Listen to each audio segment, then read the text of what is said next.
Beautiful work. I can't believe like how much like art can make art, and art is just like endless.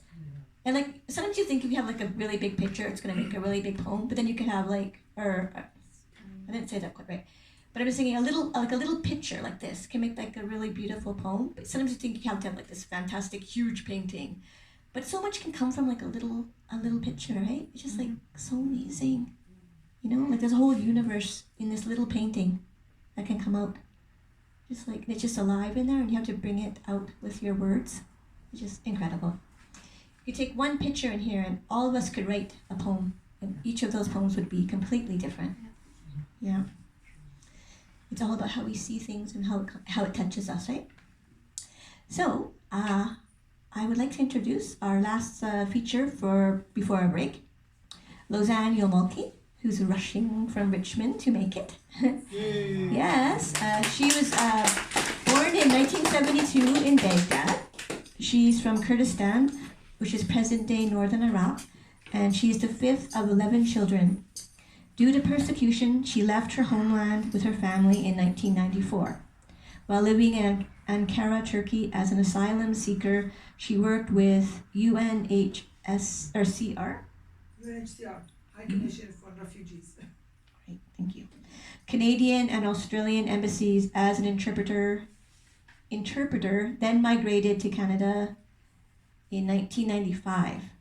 She studied, worked, volunteered, and had two wonderful boys, and started writing poetry in the Lower Mainland, right? And inspired by your family.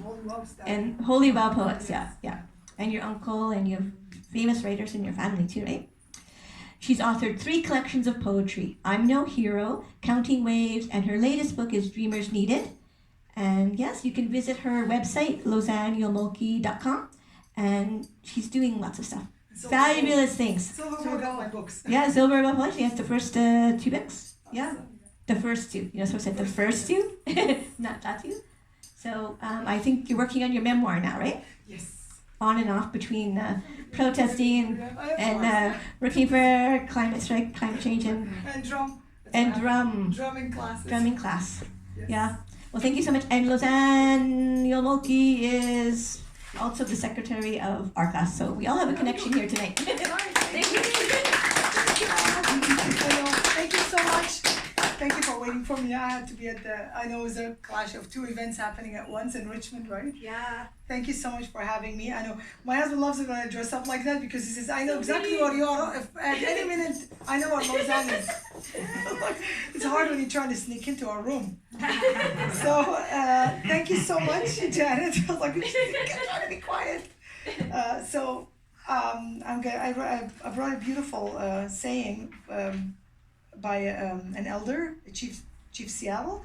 I'll read for you, and also a poem I wrote about the art piece that is to your, to your left, my right, to your left, that one, the long one in the corner there. Oh, yes. And the very long one is Janet. It's called All Our Colors Bleed Into One, correct? So I call it All Our Colors Bleed Into One, Humanity. So before I read that, I'll read to you. Chief Seattle Siahat, he was born in 1786 and died in 1866, said this: how can you buy or sell the sky, the warmth of the land? The idea is strange to us. If we do not own the freshness of the air and the sparkle of the water, how can we buy them? This we know, the earth does not belong to the man belongs to the earth. This we know, all things are connected. Like the blood which unite the family, all things are connected. Whatever befalls the earth, befalls the sons of the earth. Man did not weave the web of life. He merely is a strand in it. Whatever he does to the web, he does to himself. So that's a beautiful saying, and it really reminded me as I was just watching and just staring at that art piece that Janet allowed me to write a piece about it. Thank you so much. It's so cool to actually I just have this, I don't know, probably somebody thought about it, I'm sure. They can print the art pieces and actually have the poems on one page. Just actually make a book, right? I think it's fascinating. Ooh, I'll buy a few copies. Hands up. So I wrote this. I know I'm going to sound racist at the very beginning. I know even immigrants and refugees can be racist, by the way. I know some myself. So just bear with me and listen to the end of the poem. Humanity, all our colors bleed into one. As a child growing up, I was separated from those who had lice in their hair. I was separated from those who didn't look visibly clean. I was separated from those who worshiped different God than mine. I was separated from those who were too stupid to speak even Arabic. What's wrong with you? I made fun of those who spoke funny accent. Even I laughed at my own grandmother because she couldn't speak Arabic well. So we just like, nana, you pronounce it wrong.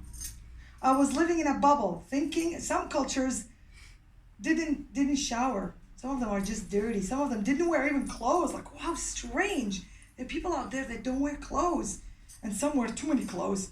I was told that there's just us and then the rest of the world. We call it el-kharij. It means the outside world. So there was our world and the outside.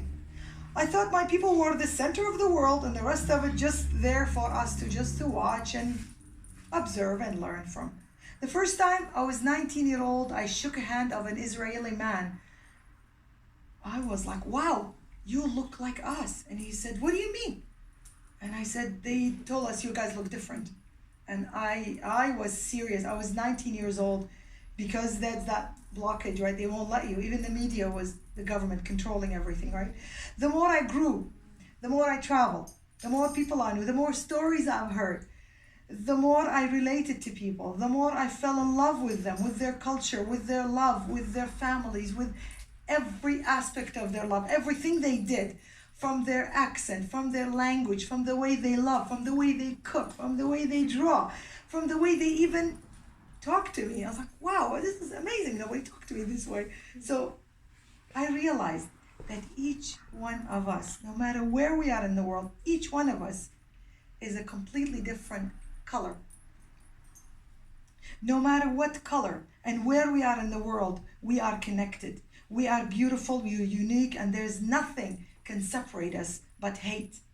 Because no matter where we are a color.